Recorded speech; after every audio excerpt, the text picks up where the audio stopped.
Namaste. Welcome to the 4th edition of the Global Festival of Oneness, organized by Indica Moksha, celebrating the life and works of Adi Shankara. My name is Anuradha, and I'm the host for this session. Let us start with a prayer. Sadashiva Samarambham, Shankaracharya Madhyamam, Asmadacharya Paryantam, Vande Guru-Paramparam. We are very pleased to have a talk by Babaji Bob Kindler on the topic Moksha, a state of liberation already at hand. I'd like to introduce the speaker before we go to the lecture. Babaji began his formal spiritual training in yoga and Vedanta in 1970 at the age of 20. After more than a decade of spiritual austerities and extensive study of scriptures, he received initiation into the Ramakrishna lineage by Swami Aseshananda, a direct disciple of Sri Sharada Devi.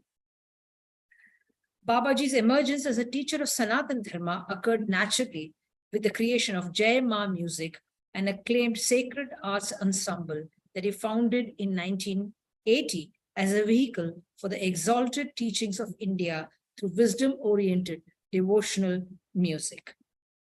Throughout the 80s and 90s, Babaji and Jai Ma toured the United States, offering concerts of bhajans, chanting, lectures, classes, workshops, and other seminars on various aspects of Vedic wisdom.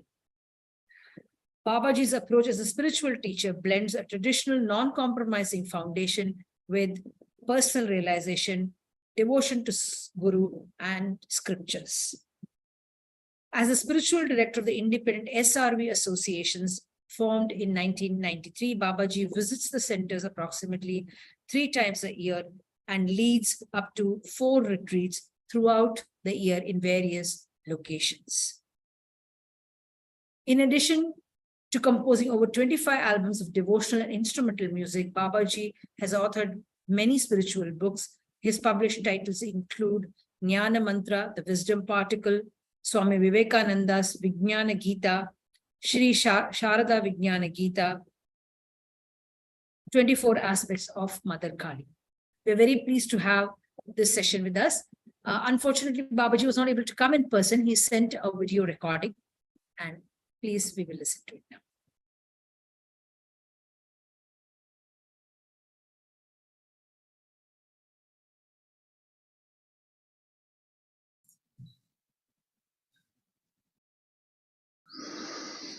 Om Shrutehe Shatugunan Vidyan Mananam Mananadapi Nidijasam Lakshagunam Hanantam Nirvikalpakam.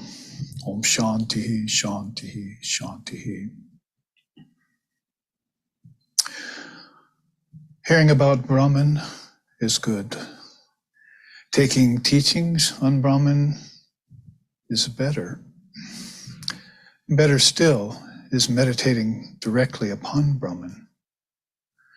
And best of all is that meditation in which all doubts about the nature of reality die away forever. Om, peace, peace, peace. May peace be unto us, may peace be unto all. Om Hari Om, Hari Om, Hari Om Tat Sat.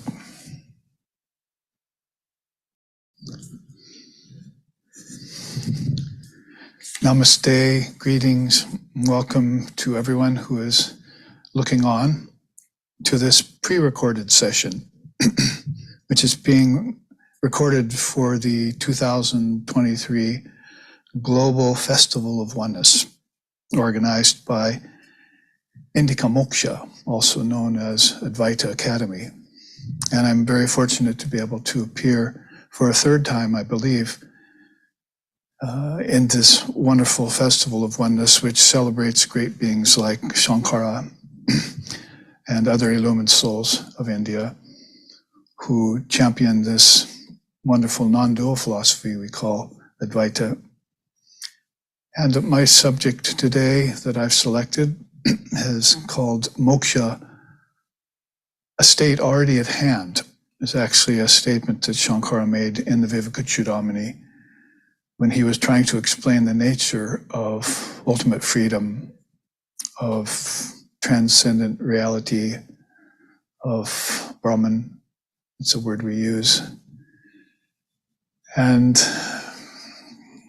it's a state already at hand, means that, for instance, here in the West, many of the religions are still, I would say, laboring under the philosophy of dualism, a kind of dualism which foregoes this beautiful, if thine eye be single, perspective that Jesus himself adopted when he had his great meditation on the Almighty Father or the Great Spirit,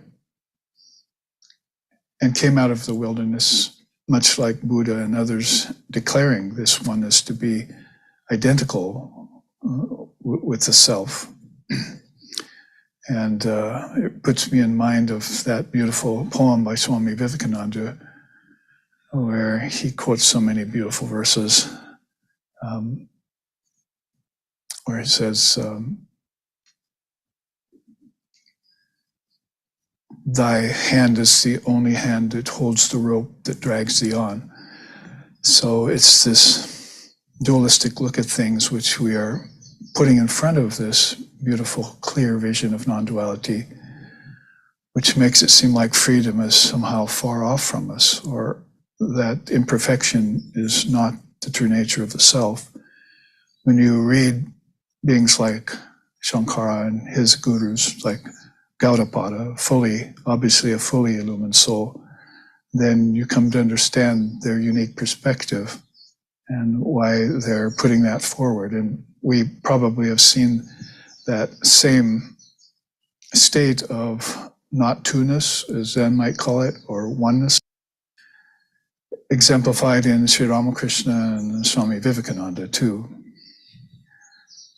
Where seekest thou that freedom, friend? Neither this nor that can give. In books and temples vain thy search. And then he says, thine only is the hand that holds the rope, which drags thee on. So cease lament, let go thy hold, say Om Tat Sat Om. So those beautiful, precious three words epitomize non-duality very well.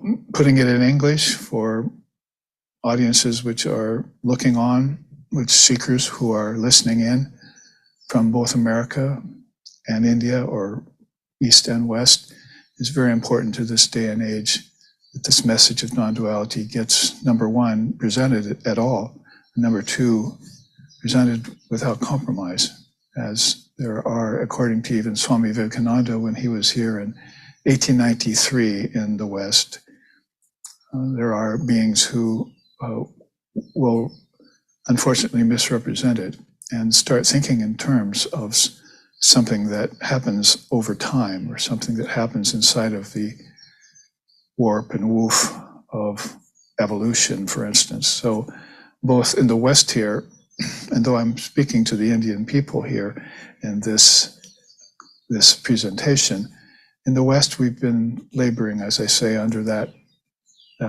problem in a kind of dualism that combines religious fundamentalism and contrasts it to science, both of them sort of leaving us out of the picture, this non-dual oneness that's so important.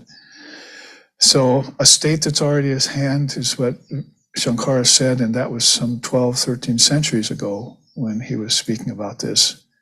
And of course, Shankara and other great souls of India didn't have the destiny to leave the land of Bharat, or the subcontinent of India. In this day and age, we had Swami Vivekananda arrive on the scene with that great wisdom of Shiva. So I'd say, if you're into ritualism and the Karmakanda path, and he'd probably tell you, as he did to some souls, have you performed your Shiva puja today?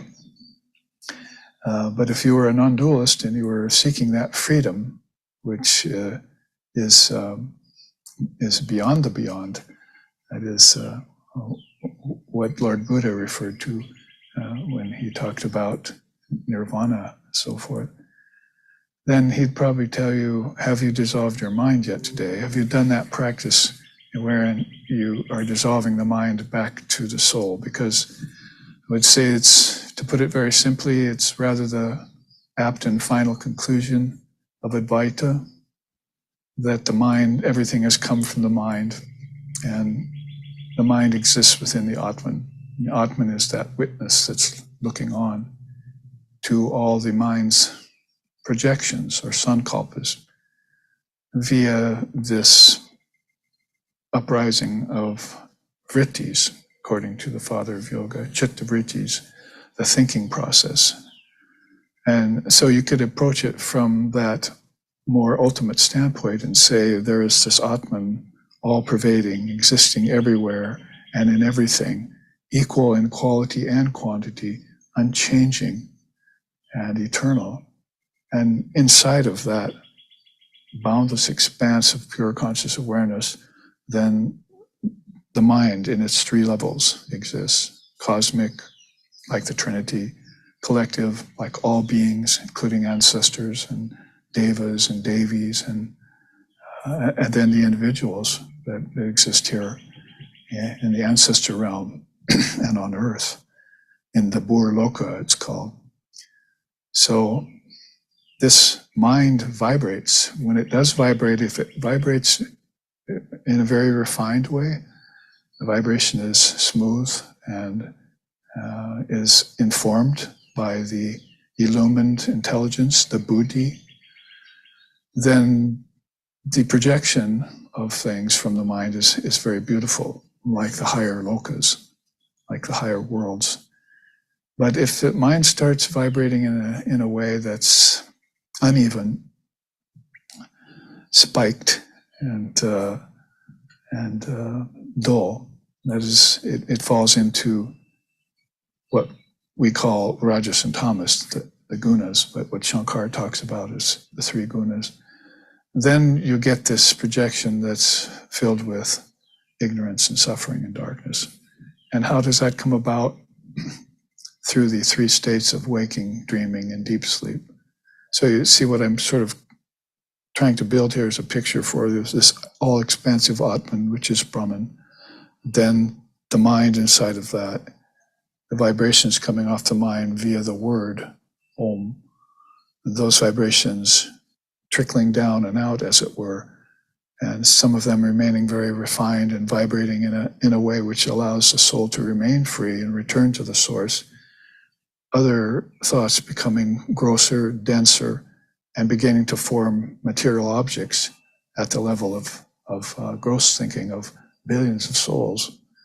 And then all of a sudden you have this unwanted, unnecessary, and I should say unreal, the three uns, as it were, unreal presence of ignorance and suffering, because the darkness has no substance. So we had these great teachers come to us and are speaking to us about this idea that ignorance is unreal, like the Ashtavakra Samhita says. How can it cause you any real suffering then? So we must think about that. If this ignorance that we're somehow holding on to, this darkness which we're somehow favoring over the light, is not actually real, it doesn't have any substance. Like Sri Ramakrishna said, like darkness in a cave for thousands of years, but you bring a torch in, it doesn't take 1,000 years to go away. All of a sudden it's gone like that. So this is the substanceless of the darkness of avidya, or ignorance. And bring that light of vidya, or higher wisdom, say paravidya, into that cave of the heart of mind, see. And then all of a sudden this darkness is gone, utterly gone. And I woke up one day and my ignorance was gone, utterly gone. I'm quoting from one of the great Bengali poets in India. My ignorance is gone, utterly gone one day. So this comes about upon the mind when it has to waken up out of a darkness that was never real in the first place. So you can see this predicament, and a way to explain it that comes from Shankara. But this moksha, or this mukti, is a state always at hand. It's not something that one loses possession of. one simply loses sight of it, and therefore forgetfulness is half the problem in spiritual life, in the embodied condition. Remembrance is more than half the solution. So I've spoken about this before, and so has Shankara. Basically, Vismriti is this forgetfulness that happens, and Daivasmriti is this recalling of divine memory that can go back for thousands of lifetimes. In the case of Sri Krishna in the Gita telling Arjuna, I've lived many lifetimes and I remember all of them. So you know that there are souls there, all the way from Ram to Krishna to Ramakrishna, and everyone in between, like Patanjali and Vedavyas and Shankara and Gaudapada, Buddha, Jesus, and other great souls that have always held this in mind, that this is a state that they live in the eternal moment. It's not subject to past, present, and future. When people start beginning to believe in past, present, and future, they're beginning to increment time, which has no divisions. It actually is rather illusory. The only thing we need to know about time, other than that it's ultimately illusory, is that it tends to break into cycles, as you know, called yugas. And so it's not a linear line, the way science looks at it, like, oh, it had a beginning somewhere and then everything started to happen over time. And there will come a time when everything will disappear, or suns will explode and so forth. You've got this scientific look at it, which is only true on the mechanical level. And on the physical level, maybe you could give some credence to science's view on those two levels. And then you have religion coming along and talking about the creation of a soul, which the West has been laboring under for some centuries, for a lot longer than 12 centuries since Shankara gave out this message. For 2,000 years, you might say 20 centuries, there's been this idea of God creating the soul, when the soul is, to quote Vivekananda, acreate. It doesn't have a beginning, middle, and end. And this is called Ajati, or non-origination. It's, you look at it first in terms of the eternal soul. It doesn't have a start or a beginning. It's not in time. So, and time itself doesn't have a beginning, middle, or end. It's cyclic, as we just said, which is one of the teachings of Lord Buddha, is get off the wheel of time. He called that the Kala Chakra. And so that was 2,500 years ago in India when Buddha lived.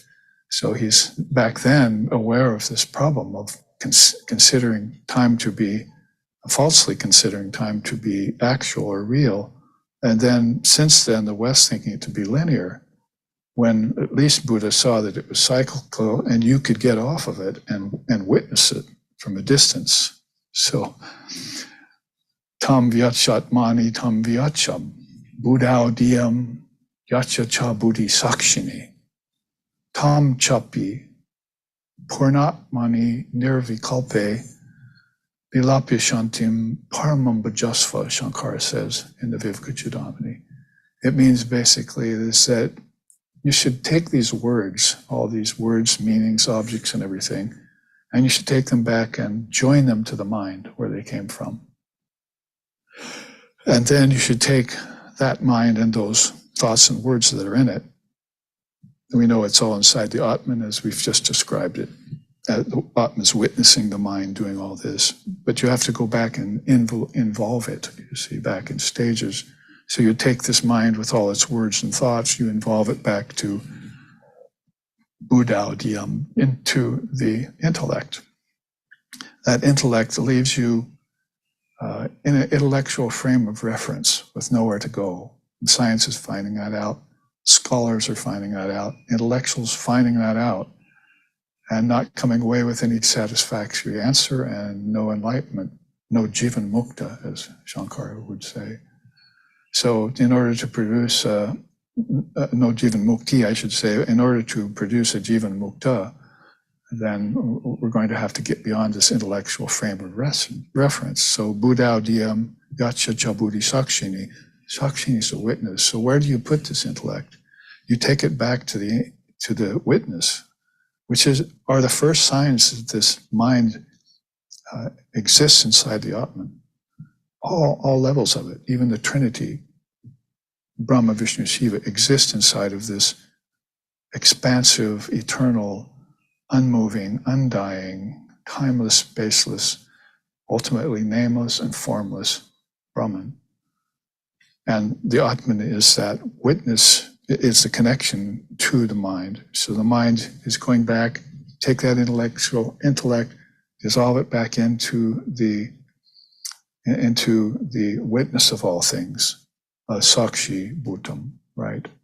Brahmanandam, Parama Sukadam, Kevalam, Gyanamurtim, Dandvaiti Tam Gaganasadrisham Tatpala Shadi Laksham, Ekam Nityam Vivalamachalam, Sakshi Bhutam, Bhavati Tam Triguna Rahitam, where the gunas are transcended. Namami, you see, so basically we salute that place. But the Sakshi Bhutam is, again, not the ultimate place to find the self, unfettered, uncluttered, unconditioned, unimpeded, which is a state of at hand called moksha. So with the Sakshi Bhutam, with the witness of all phenomena that the mind is experiencing, then you merge that Atman back into Brahman. Why is that, Shankara says? Because Brahman is the soul in everything. Soul with a capital S. That is, you have this very wonderful look, albeit philosophical, based upon, albeit intellectual acumen, based upon proof from the seers, recorded through the Shruti, through the revealed scriptures. Then what is it that's keeping you from doing this dissolution process that will turn you to the eternal moment in which you'll understand that, as they say, all this is Brahman and I am that. See? So this is a kind of rendering of a true non-dual philosophy that has impacted some beings here in the West, and which impacted a great amount of beings in India, but according to Swami Vivekananda, which has been greatly forgotten in India, has been sort of undermined by India's own form of ritualism and dualism. We feel that the return of Divine Mother into the picture that was brought to us by Sri Ramakrishna Paramahamsa, whom he called Kali, is bringing back this non-dual wisdom in a sort of Shakta Advaita Vada. It's a path that we became aware that there's this participant in everything called the Divine Mother of the Universe, or Mahashakti, or Mahamaya, Mahadevi, and she holds this precious and ever pure, hard to call it a philosophy, but for now, let's say this eternal path, Sanatana Dharma, she holds that most dear. And when she comes forth in the form of these great beings, call them avatars or rishis and so forth, then it has this great impact upon the whole world, not just India itself. So that's called Ajati. So you're talking about the soul being unoriginated. It means it doesn't have an origin. Everything else has its origin in the soul.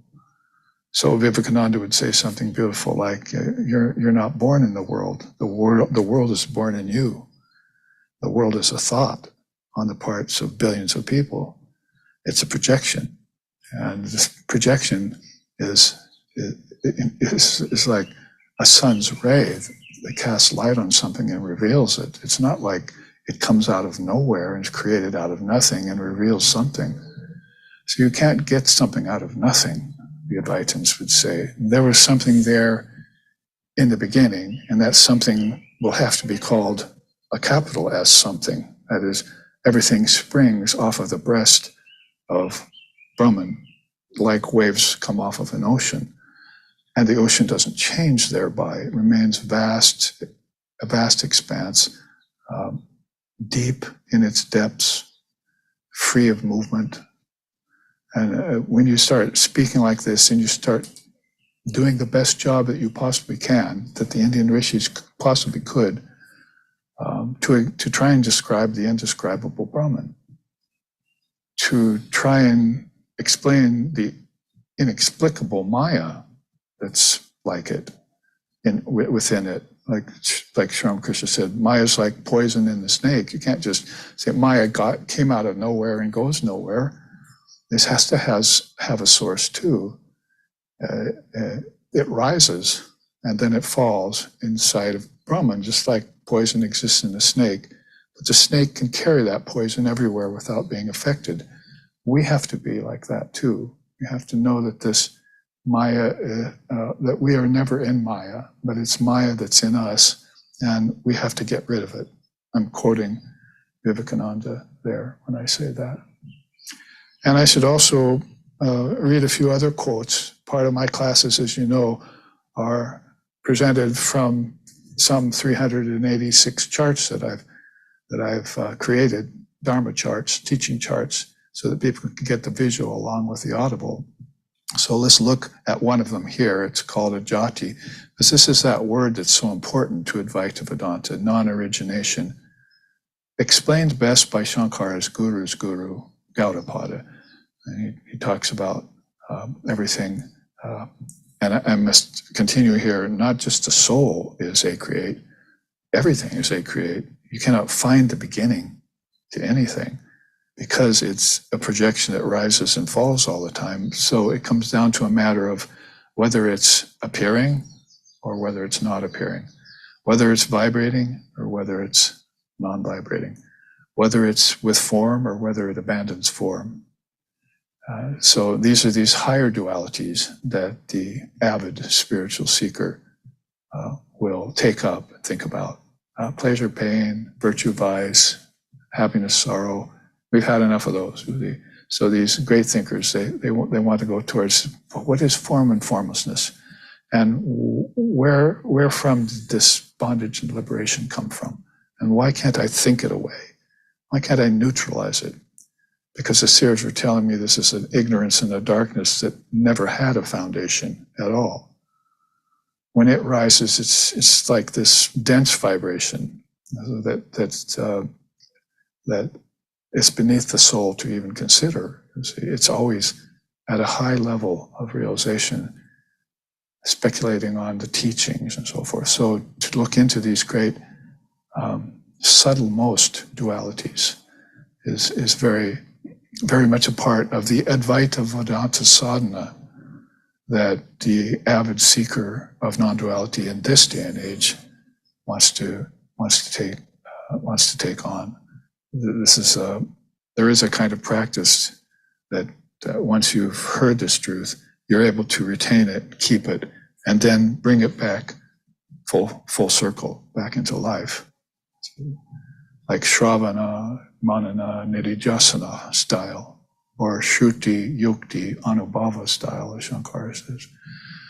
So this is very important, this word Ajati. Words are very important. So if we look at Ajati here in a quick rendering in the few minutes that we have in this 1 hour long presentation or less, then there's a quote by my teacher that I heard him say from the podium when he was alive back in the 1990s.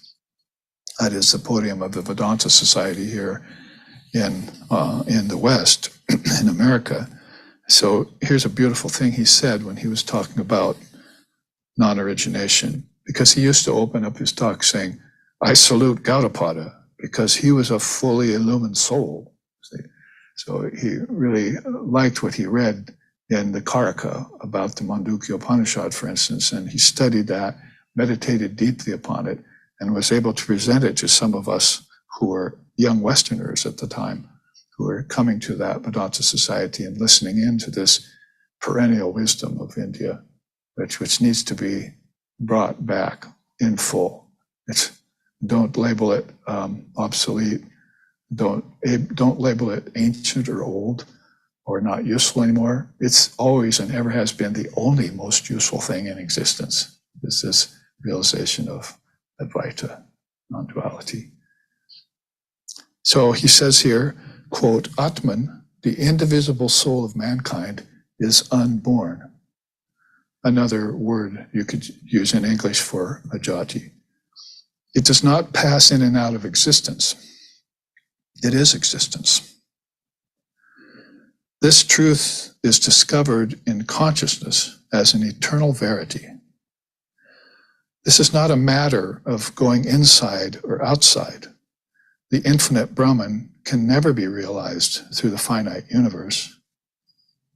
Mind and matter are neither destructible nor indestructible. They're unoriginated. So these are the kind of thoughts and expressions he gave voice to in his discourses on Indian philosophy in the West here in the late 1900s when he was here. And we know Swami Vivekananda was giving beautiful ways of saying those same truths. So you see here, this chart is taking up non-origination. There in the great eye in the sky, as it were, in the cosmos, you have some words that we could use that are equal to or identical with moksha or mukti. And Brahman, of course, would be one. And formlessness in English, although with this formlessness, we'd have to make sure we checked in with Lord Krishna in the Gita and say that he has an outer form, he has an inner form. Isn't that what Swamiji just said here? That Atman is not a matter of going inside or outside to find it. Yes, it is existence. So outside and inside would be another duality that you'd want to contemplate. So that's being said here by Sri Krishna in the Gita. I have my outer form, this eightfold parastika body. I have my inner life force, which all this is upheld. The prana, the shakti, and so forth. And then I have this ultimate Purusha. This is my true abode. It's beyond those two, form and formlessness. So Sri Ramakrishna used to say this too. God is with form, God is beyond form, and God is both beyond form and formlessness. So we have to look to that to transcend these dualities like origination and non-origination, or birth and creation and destruction, those kinds of things. Make sure we have the proper idea. I'll show you a quick look at that before the class ends. But these words here in the West and in Sanskrit both, we could call it awareness itself. We could call it these great names that the great seers of India have come up with, like Nirvikalpa, that these kalpas, this mind vibrating inside the Atman, is giving rise to phases of time and giving rise to sankalpas, thoughts. And so if we say, well, how about let's nirvikalpa it? You see, let's just take these vibrations and quell them. Let's stop the mind from vibrating, stop the intellect from thinking and from conceiving. Conception, go beyond conception and beyond sankalpa until we see this grand vision of the Mahat, or the Trinity, which is a Mahasankalpa. We found our way back to the first vibration of all things, and then we can merge that witness that we've attained back into the Atman, back into Brahman, as we just said in Shankara's quote. Also words like Kaivalya, used by as early as Lord Kapila and Samkhya, where you actually have to withdraw from nature. And I would say not just nature as we see it out here, but its seeds back in the mind. And so since mind is unoriginated, so are those seeds. And so are these worlds. And so are thoughts. You find a great connection with that in Buddhism, the Praticca Samutpata, the independent arising and falling of things. To them, it's just, they don't want to go to something like the Atman or the self or describe it in such a way, although I think that can be a shortcoming in the philosophy of Buddhism. However, they will go to this non-origination fact that things are just rising and falling, and nothing is taking place that changes reality. So the mind can go on thinking itself blue in the face, as the expression goes. Nothing will happen to the force that's lying behind the thinking, the thought. My teacher used to say that beautifully. He said, you can go on rejecting and renouncing everything, but you can never reject and renounce the one who's doing the rejecting, the one who's doing the renouncing. So you always come back to this self, whether you want to call it that or not. And it's the witness of all phenomena when it's considering a form. But there's a phase of it which is totally formless with a capital F. Nirvikalpa, Kaivalya, Nirvana, Satori, and Zen. Because Zen, India took 64 generations to go from India to Japan. And then Zen sprung up. Well, they got their word for it, this highest state of states, which is, as we're saying here, it's not an experience yet to come, but it's a state already at hand. So you could see here some incomplete theories about God and creation, about the soul, that it, according to Gaudapada, that it's the will of the Lord that this happened. It's the work of time and space. It's for the sake of enjoyment, or it's for sportive play. Advaitas like Gaudapada are not accepting these inside of non-dualism being the supreme state and perspective at all. So you see there's this incomplete theory that he's putting forth. If the Lord Brahman is beyond mind and beyond desires, it's aptakama, it's free of all desires, and why would it desire to project worlds of name and form in time and space, and then stand back and witness or even get into the process and suffer like Buddha did, like Christ did, and so forth? Then why should it want to do that? So there's this untouched, you see, Gaudapada calls it the province of the enlightened. It's asparsha, he calls it. It's a yoga that's untouched by anything. That is a union that's unbesmirched. There's nothing that can make it impure or foul it in any way. So if there is such a thing as a creation, if there is such a thing as a projection, if there is such a thing as enjoyment in the worlds of name and form, and if there is such a being that wants to sport there, Leela style, then all of that is just the business of the mind as it rises and falls,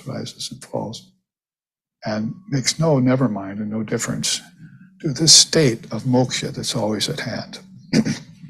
So in non-dual meditations, these beings take refuge in that again and again, because they see the phenomena of the world, time marching on, space, people entering into birth, life, death, rebirth, and they feel there must be a way to heal that, to neutralize it, and particularly to stay free of the karmas that arise when you get into the realm of cause and effect. Name, form, time, space, cause and effect, the fivefold Maya.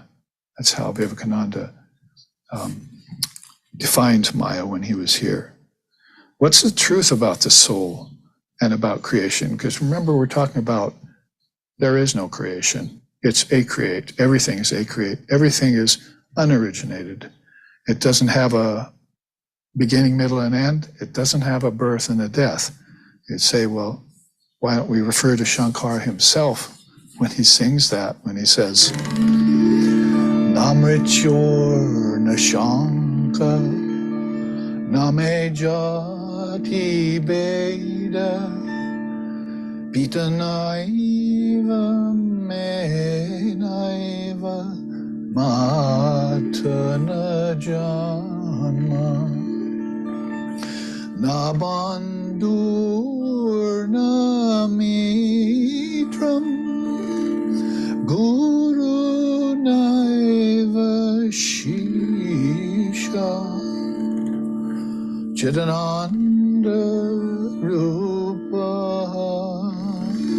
Shivoham Shivoham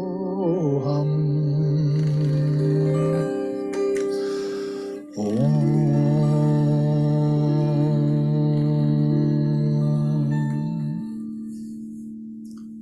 As Vivekananda translates that into English for us, this is the 5th verse of Shankara's Nirvana Shatkam, the 6 verses on this moksha, on what's called nirvana there.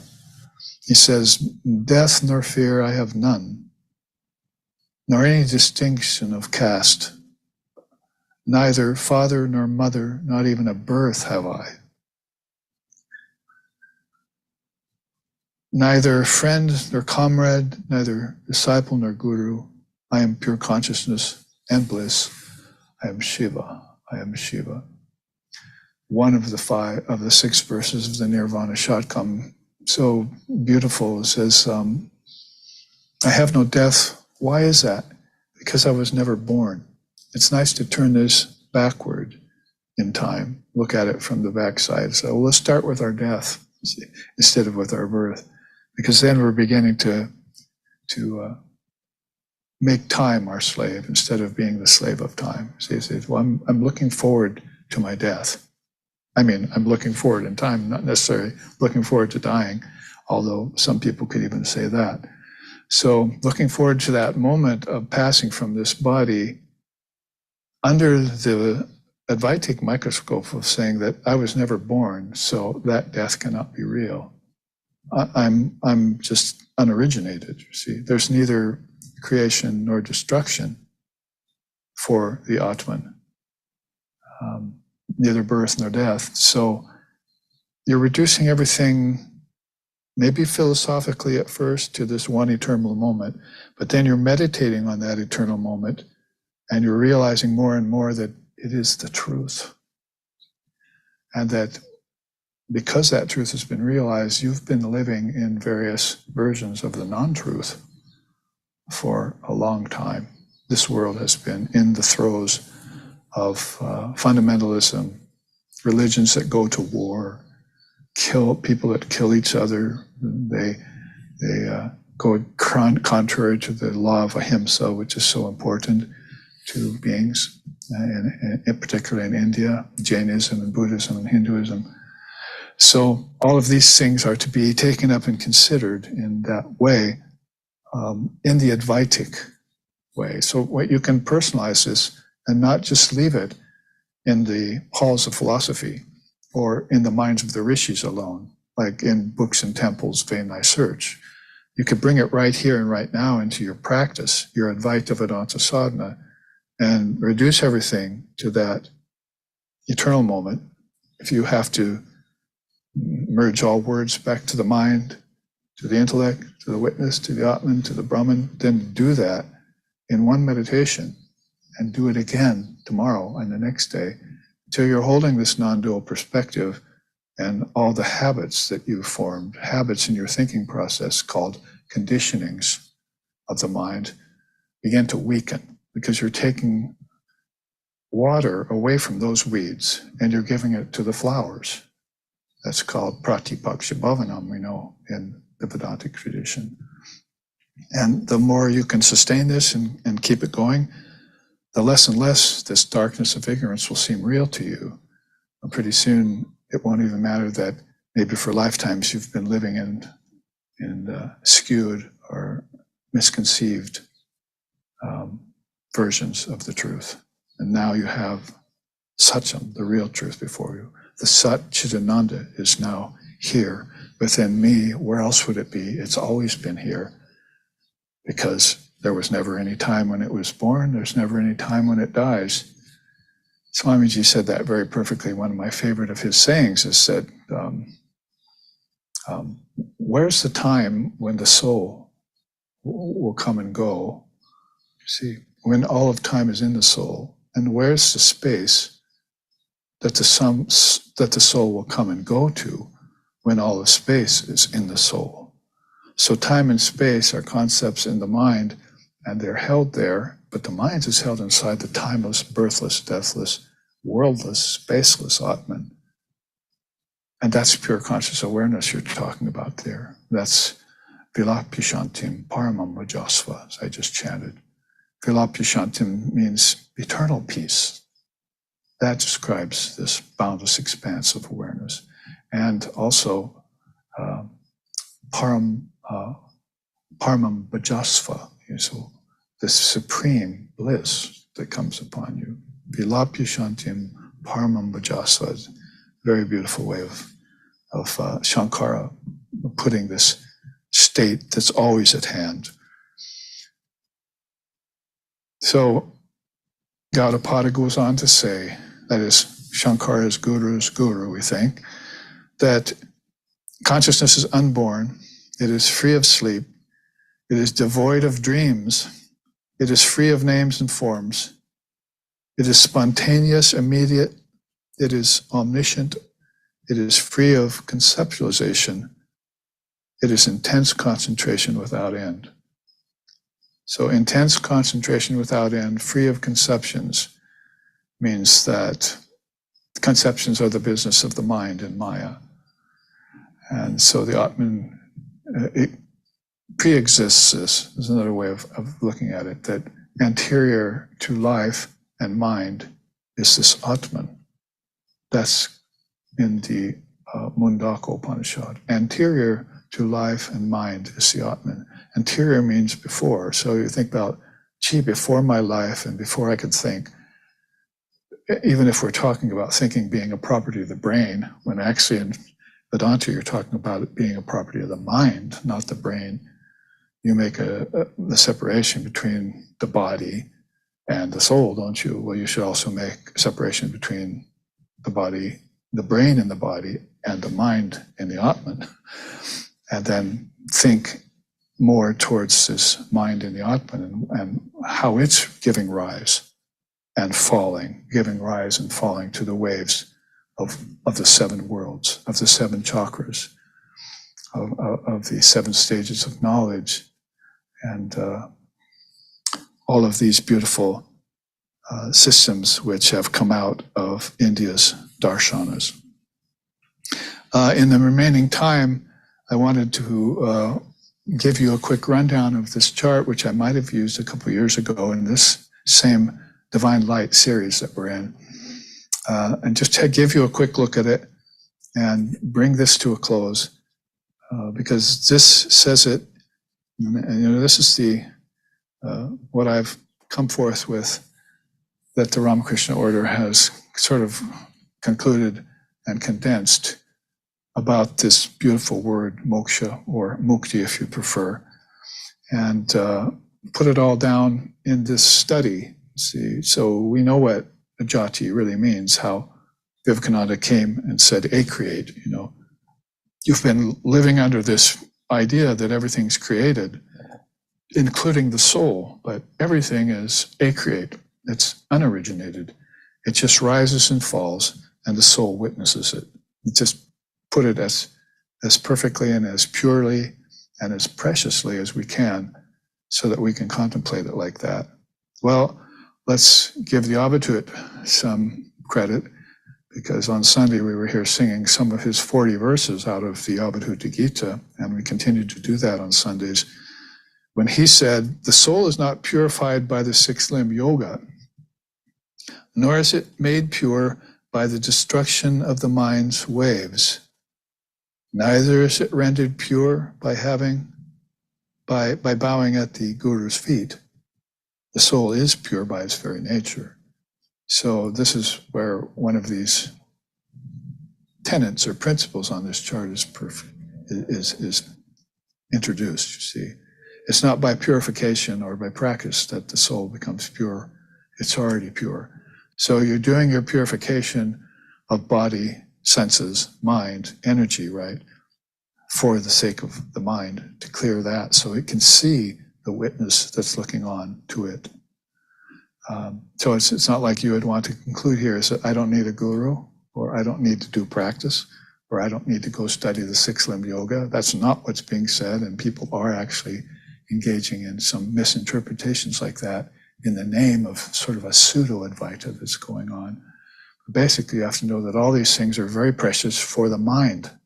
You have to do them for the mind, because when you clear the mind, pure mind is God. It's a quote from Sri Krishna, or pure mind is Buddha mind, Lord Buddha said.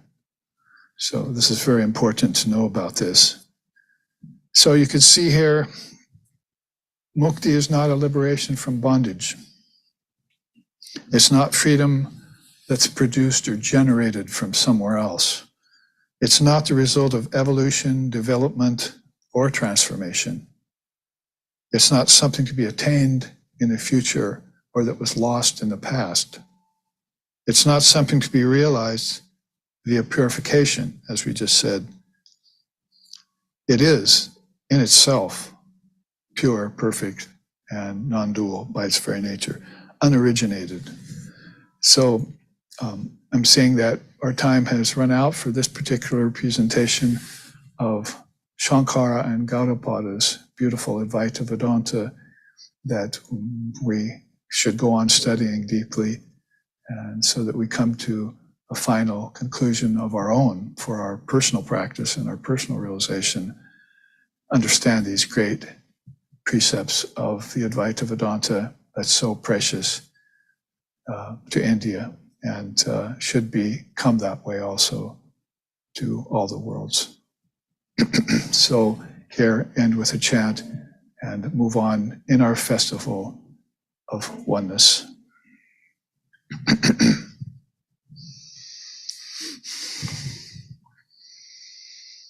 Om Brahmanandam Paramasukadam Kevalam Ganamurtim Dondvaititam Gaganesh Sadrisham Tatvama Shadi Laksham Ekam Nityam Bimlamachalam Sarvadi Sakshi Bhutam Bhavatitam Trigunarahitam Sadgurum Tan Namami. Om Shantihi Shantihi Shantihi.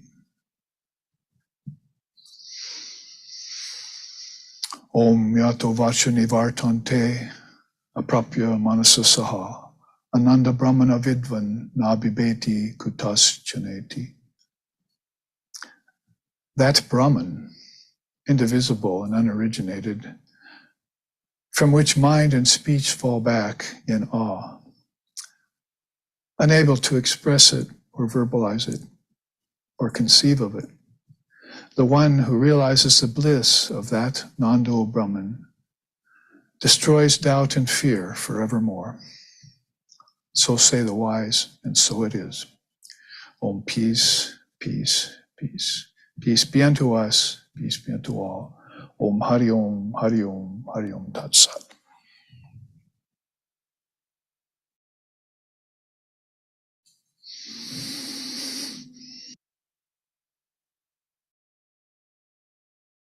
Thank you very much, Babaji, for that wonderful exposition.